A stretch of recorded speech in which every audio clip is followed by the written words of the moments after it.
From the 11 Alive studios, this is The Georgia Vote with Faith Jesse and Zach Merchant. Well, good morning and welcome in. It is the first Sunday in September. It is football season, and if you're counting, there are only 254 days left until the May primary in Georgia. That's right, and we'll talk 2026 a little later in the show, but we begin with that heated hearing on Capitol Hill this week. On Thursday, Health and Human Services Secretary Robert F. Kennedy Jr., he faced questions from both Republicans and Democrats. To say the Senate Finance Committee hearing was intense is putting it mildly. The senators grilled Kennedy about his views on vaccines and the overhaul at the CDC. And Georgia Senator Raphael Warnock sits on the committee. He and Kennedy had a testy exchange. It's clear that you are carrying out your extremist beliefs, which is why you attempted to fire Dr. We're the sickest people in the world. Sir, I'm not. We're the sickest people on earth. I'm speaking. How am I a threat? Secretary Kennedy, for the first time, we're seeing deaths from children from measles. We haven't seen that in 2 decades. I think that you ought to resign.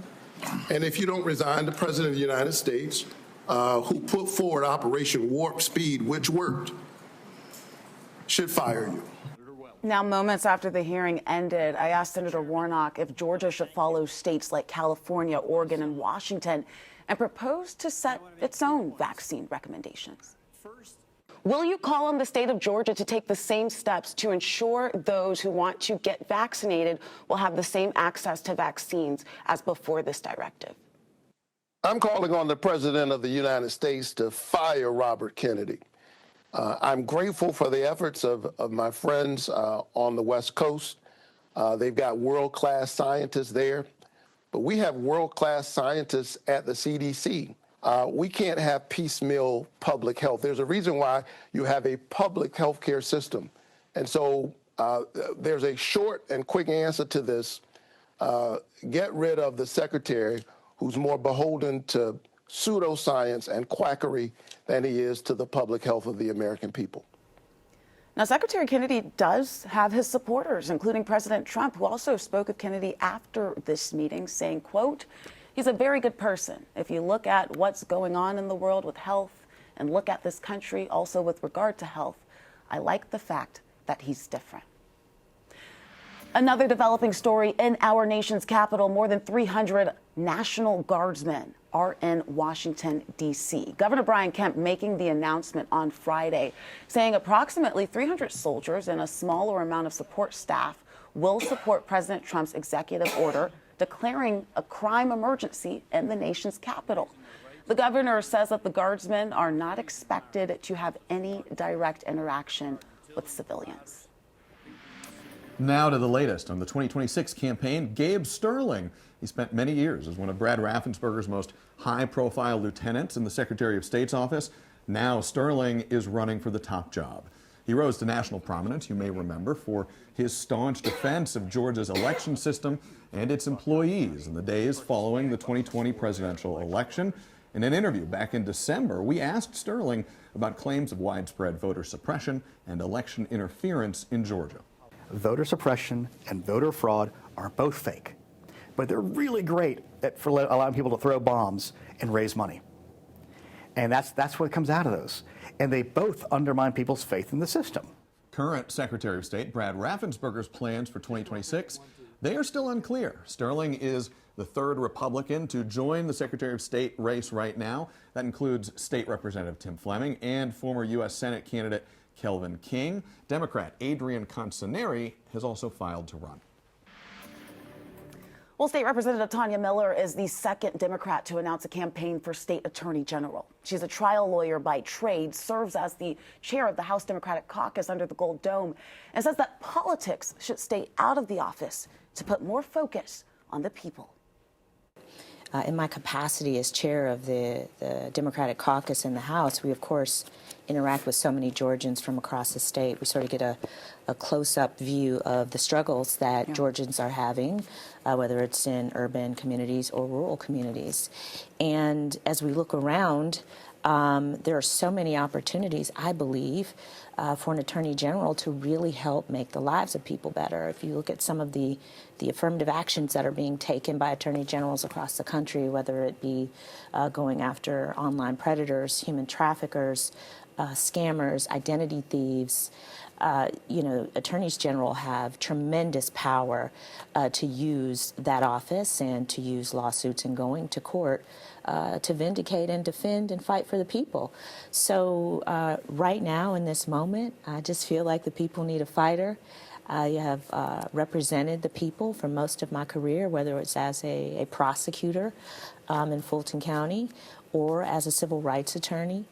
It has always been, the pleasure of my life's work to stand up for the people, and this just seems like the ultimate opportunity to do that. You are coming into a role that has not been held by Democrats in some time. In a long time. In a very, very long time. And I'm sure that was a part of the thought process Sure. before you decided to get your hat and throw your hat in the ring here. You're also a woman, and you're also a black woman Yes. here in Georgia, a typically conservative state. Mm-hmm. Can you talk to me about your strategy for trying to speak to those who might look at you and say, you're a Democrat, you're a woman, I don't know if I want you as Attorney General? Yeah, look, I'll say this. I'm going to run on my record. And, I will look around the field in this race. May not be developed. There may be other candidates who get in this race. But I haven't seen a person yet who has the record of fighting violent criminals that I have. I haven't seen the person who has the record being on the front lines of our criminal justice system. And I would ask that the people judge me for my work. I can't help that I'm a woman, and certainly, that's something that, I can't change. But I think that people are a lot more open-minded than we give them credit for. And do you think that the electorate is ready for a woman as Attorney General? I certainly believe that the electorate is ready for a woman as an Attorney General. The people I'm talking to in the community are happy to hear fresh ideas, someone who has energy, someone who's going to fight for them. That is what is exciting people, and I don't think it has anything to do with my race or my gender. I think it has a lot to do with my personality, my tenacity, because that is who I am. I am a fighter, and I will do that for the people. And it's my hope that if I get the opportunity to talk to these people, they get a chance to know me, they'll see me for who I am. And she joins the race with fellow Democrat Bob Trammell and Republicans Brian Strickland and Bill Cowsert. And of course, you can see that full interview on 11 Alive Plus. So much to talk about in Georgia politics always, and this is a great time to bring in our roundtable of political experts. Today, joining us, we have Democratic strategist Howard Franklin. He's worked on campaigns throughout the Southeast, including the 2021 campaign for Atlanta Mayor Andre Dickens, and he now leads the consulting firm, Ohio River South. Also joining us today is Spiro Amburn. He's the Senior Vice President at McGuire Woods Consulting. He previously served as Chief of Staff for Republican Georgia House Speakers John Burns and David Ralston. And making her Georgia Vote debut, it's Lisa Ram, the host and senior producer of Morning Edition on Atlanta's WABE-FM. She also hosts and produces the Political Breakfast podcast.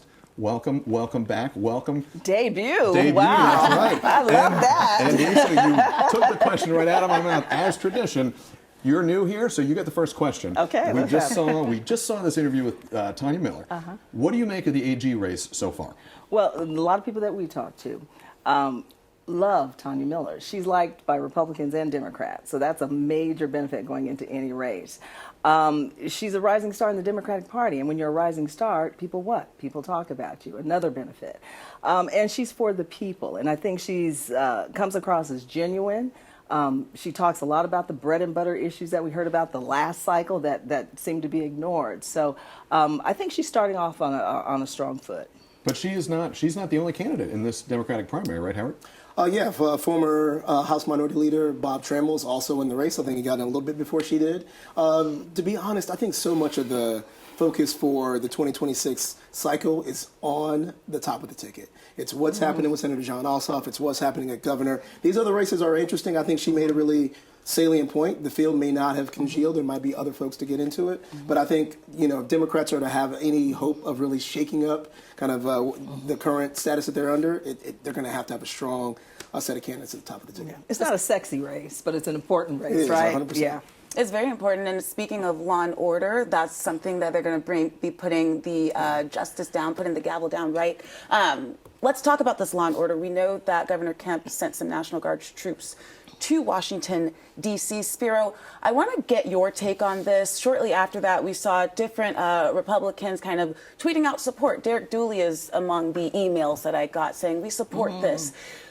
Is this a strategic move? Does Washington, D.C. really need National Guard troops, or is this politics?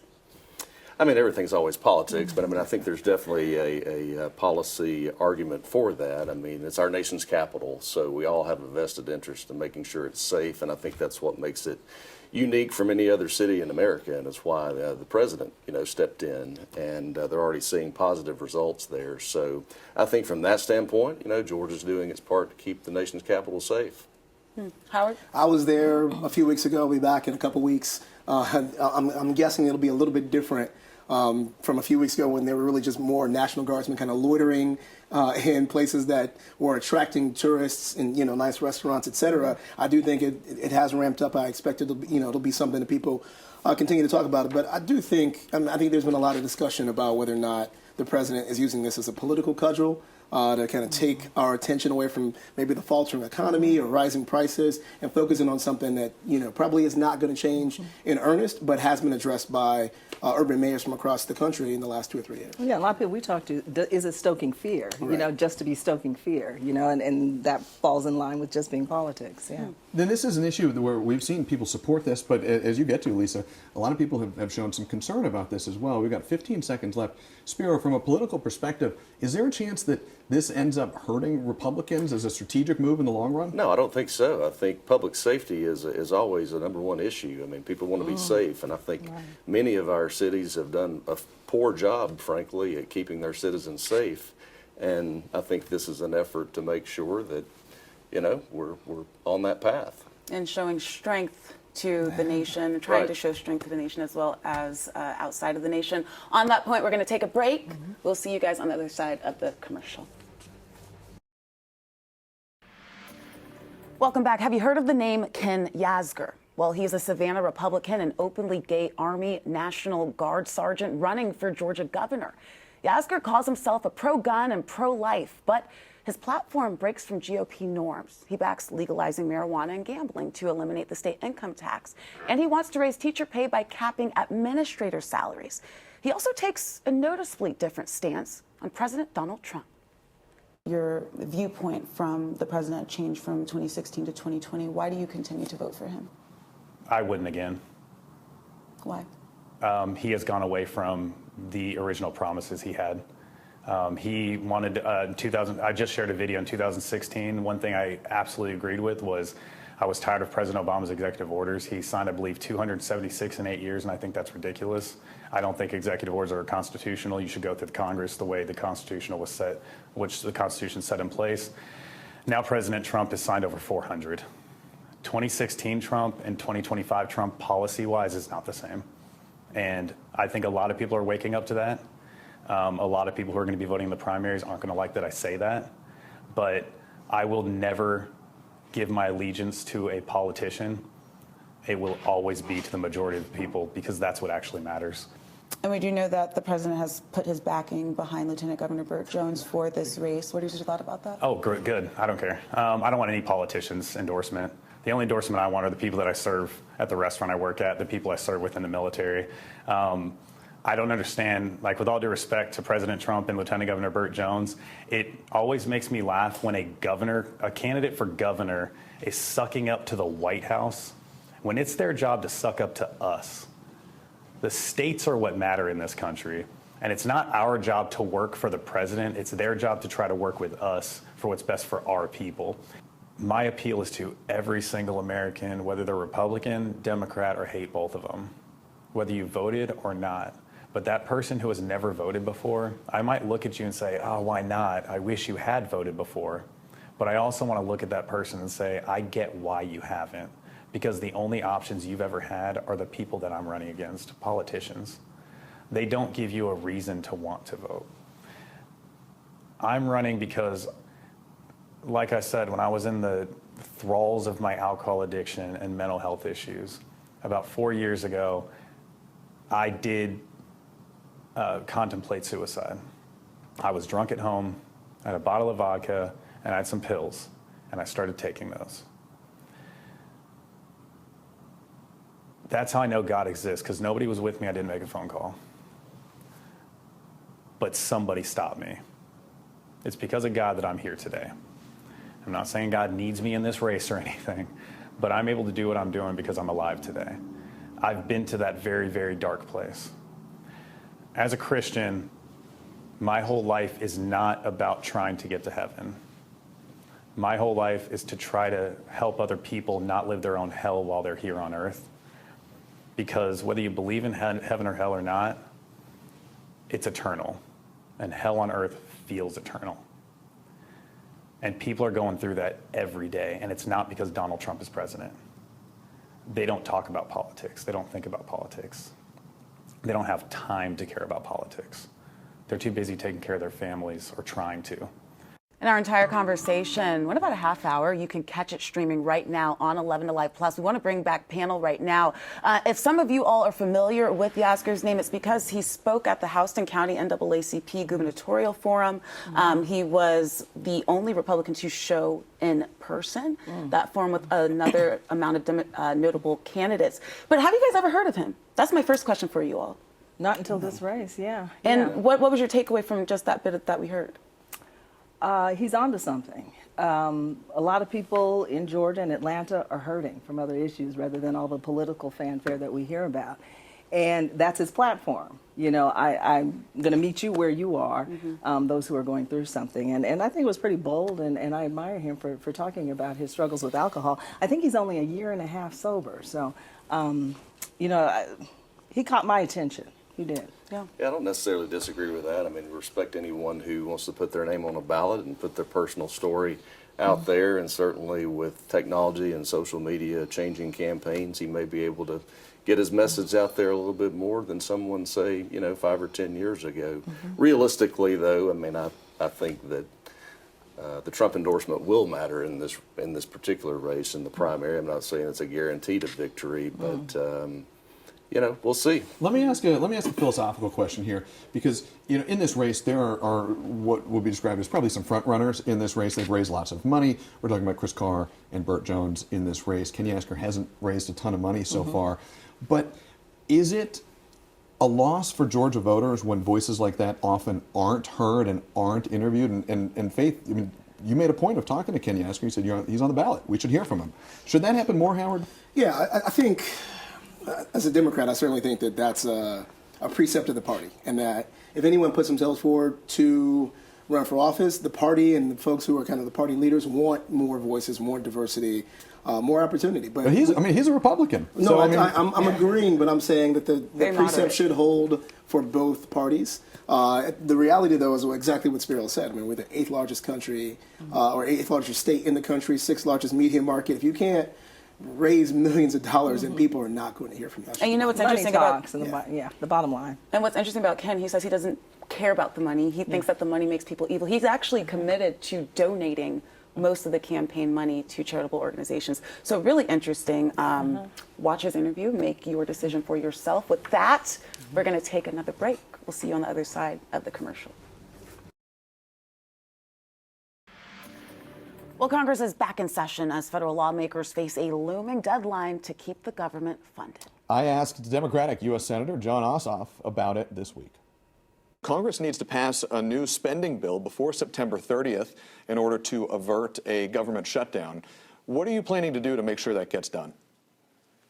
Well, look, I'm calling on the president and the Speaker of the House, as well as the majority leader here in the Senate, to reach out across the aisle and let's find a solution that we can agree on. It's going to take us working together. Are you confident that can get done in today's Washington? Well, I have prided myself on building decent and effective relationships with both Republicans and Democrats. That's how, for example, I was just able to pass through the Senate legislation that will upgrade military installations across the state of Georgia, military quality of life across the state of Georgia. It can be done, and it has to be done, because a partisan approach, the our way or the highway approach, is not going to work. Now, federal lawmakers, they have 23 days to hammer out a deal to pass a spending bill. The last time that did not happen was back in 2018, and it triggered a government shutdown that lasted for more than a month. Well, football season, it is back, and we are headed to Atlanta's West Side to meet up with a man who spent years inside the lines in a role that is often overlooked. Our Voice of the Voter is up next.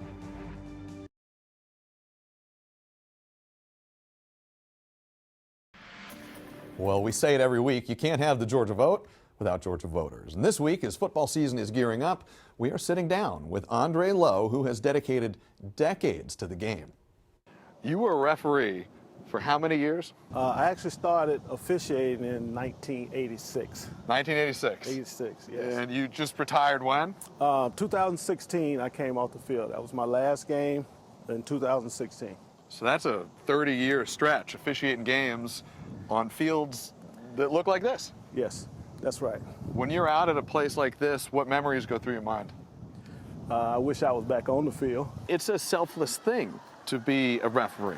Absolutely. And you guys take a lot of heat. It's just something that's within you. You know going in that whatever call you make, half of them going to be happy, half of them are going to be upset. Do you ever think of what you did and what you do as a referee as a sort of way to enable the next generation of kids to enjoy the sport that you loved playing as a kid? And that's why we do it.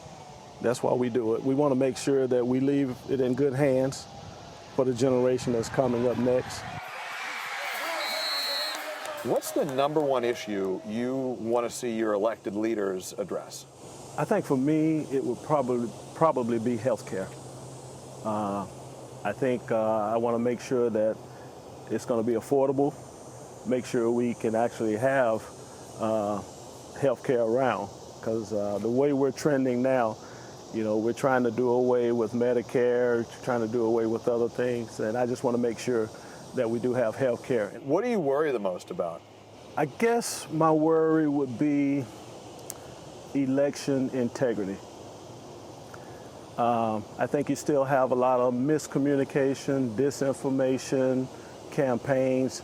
You have the unsubstantiated claims of widespread fraud in past elections. Those are still circulating. It's really eroding our public trust. The other thing would be all of the social media misleading narratives. It makes it difficult for the voter to discern fact or fiction. We always end with this question. What are you most optimistic about? I think I'm most optimistic about voter engagement. I think we're seeing more people, including our younger generation, that are becoming engaged in our election process. You talk about young people, you think about football season being back. Those games don't happen if people like Andre don't show up and call those games. We love it, Coach. All right. Thank you so much for being here. We hope to see you back here next Sunday at 11 for another edition of the Georgia Vote. See you then.